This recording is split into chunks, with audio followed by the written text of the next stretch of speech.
আসসালামু আলাইকুম বন্ধুরা, welcome back to my channel. আশা করছি সকলে খুব ভালো আছেন। আলহামদুলিল্লাহ, আমরাও খুবই ভালো আছি।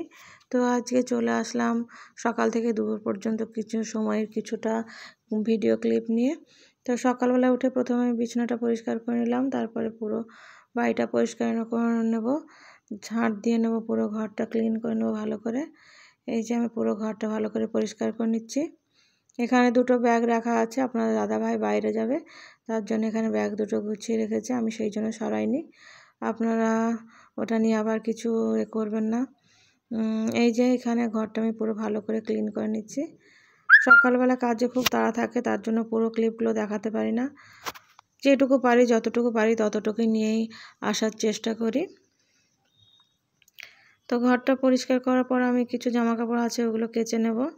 এই যে আমার জামা কাপড়গুলো পুরো সব, ঘরটা ক্লিন করার পর জামা কাপড়গুলো পুরো কেচে নিয়েছি, সব পরিষ্কার হয়ে গেছে। তো সকালবেলা এইসব কাজগুলো আমার মোটামুটি ডান। এবার আমি চলে যাব রান্নার কাজে।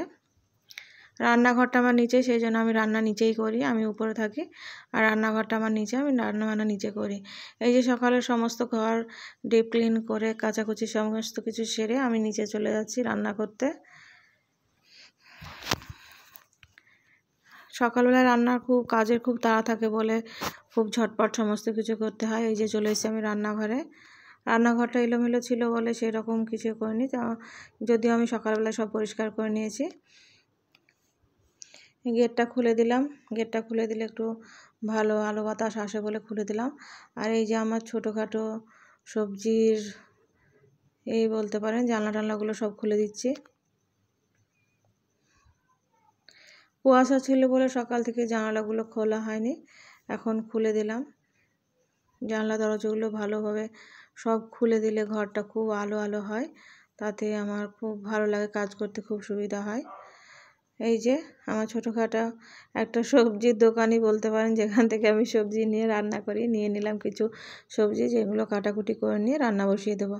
তো প্রথমে ভাতটা বসিয়ে দিয়েছি, ভাতটা বসিয়ে দেওয়ার পর তারপর আমার যাবতীয় ছোটো ছোটো কাজ যা থাকে সেগুলো করে নেবো। এর মধ্যে আমার তেল শেষ হয়েছে বলে তেলটাও ঢেলে নিলাম এখানে। তেলটা ঢেলে নেওয়ার পর সবজিগুলো আমি কাটাকুটি ধুয়ে সব কিছু পরিষ্কার করে নেব। তার মধ্যে এগুলো সবজিগুলো কাটাকুটি করতে করতেই আমার ভাতটাও হয়ে গেছে। তো আজকে এই যে পার্শে মাছ দিয়ে মানকচু রান্না করব, বাঁধাকপি রান্না করব, আর এখানে উচ্ছে পাতার পকোড়াও করব। আজকে সমস্ত রেসিপিগুলো আমি দেখাবো না, দুই একটা দেখাবো, একটু একটু করে ক্লিপগুলো নেব আজকে। তো বাঁধাকপিটা বসানোর জন্য আমি এখানে কড়াইতে তেল দিয়ে পেঁয়াজ শুকনো লঙ্কা দিয়ে দিয়েছি ফোড়নে। তারপরে তেলের পরে একটু নুন হলুদ দিয়ে নিলাম। বাঁধাকপিতে খুব একটা বেশি মশলা, আজকে সিম্পলভাবে রান্না করব, মশলা দেবো না। যদিও আমি এমনি বাঁধাকপি নর্মালভাবেই রান্না করি, বেশি কিছু মশলা ইউজ করি না এখানে। তো এই যে একদম সিম্পলভাবে বসিয়ে দিচ্ছি, পেঁয়াজ কাঁচা লঙ্কা তেলের ওপর শুকনো লঙ্কা ফোড়ন দিয়ে নুন হলুদ দিয়ে বাঁধাকপিটা আমি বসিয়ে দিলাম। এখানে আমি বাঁধাকপিটা ঢাকা দিয়ে আস্তে আস্তে ধীরে আঁচে হতে দেবো। তার মধ্যে আমি পার্শে মাছ মানকচু দিয়ে রান্না করব, সেটার জন্য মশলা করে নিলাম।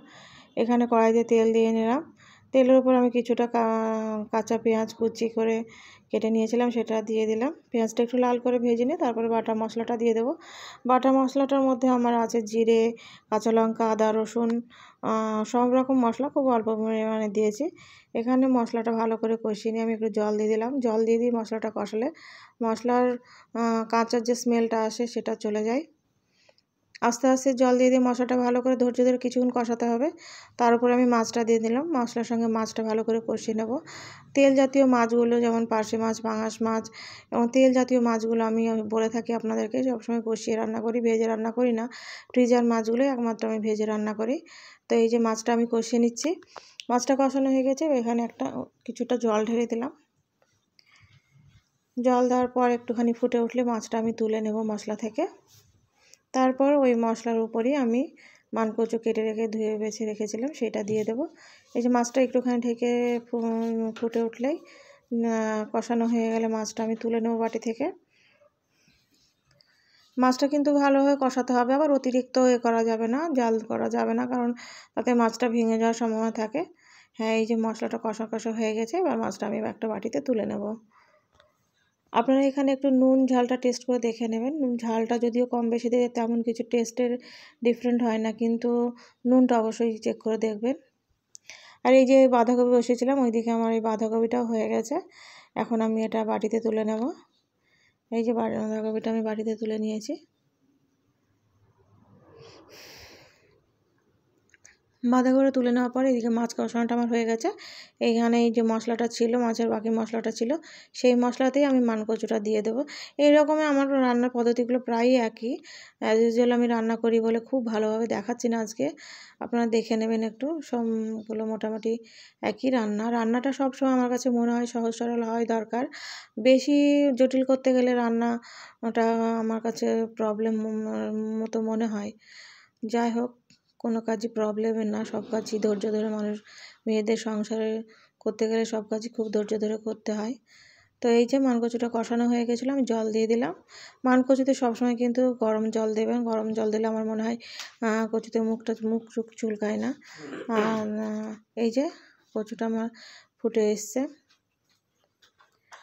ঝোলটা ফুটে গেছে। এখানে আমি কষানো মাছগুলো যেটা বাড়িতে তুলে রেখেছিলাম সেগুলো দিয়ে নিলাম। তো কষানো মাছগুলোতে ঢেলে দিয়েছি আমি কচুর ওপর। তারপরে এবার যে ঢাকনা দিয়ে ঢেকে দিয়েছিলাম, ঝোলটা এভাবে ফুটে, কতটা আপনারা ঝোল রাখবেন সেই রকম অনুযায়ী আপনারা ঝোলটা রেখে দেবেন। আমার যতটা প্রয়োজন আমি সেই রকম রেখে ওপর থেকে ধনেপাতা দিয়ে এটা ফুটে উঠলেই হয়ে যাবে আমার মানকচু দিয়ে পার্শে মাছের ঝোলটা। রান্নাটা খুবই সহজ, কিন্তু সহজের মধ্যে খুব সুস্বাদু রান্না। যদিও ধনেপাতা দিলে আমার মনে হয় এই তরকারিটার টেস্ট বেশি বেড়ে যায়। ধনেপাতা না থাকলে আপনারা ভাজা জিরের গুঁড়ো দিয়ে এটা রান্নাটা কমপ্লিট করতে পারেন। এই যে রান্নাটা আমার রেডি। আপনারা আমার রান্নাগুলো ভালো লাগলে লাইক করবেন, কমেন্ট করবেন, শেয়ার করবেন। পাশে থাকার জন্য বেল আইকনটি প্রেস করবেন যাতে আমার রান্নার নোটিফিকেশানগুলো আপনাদের কাছে চলে যায়। আর আমার চ্যানেলটিকে অবশ্যই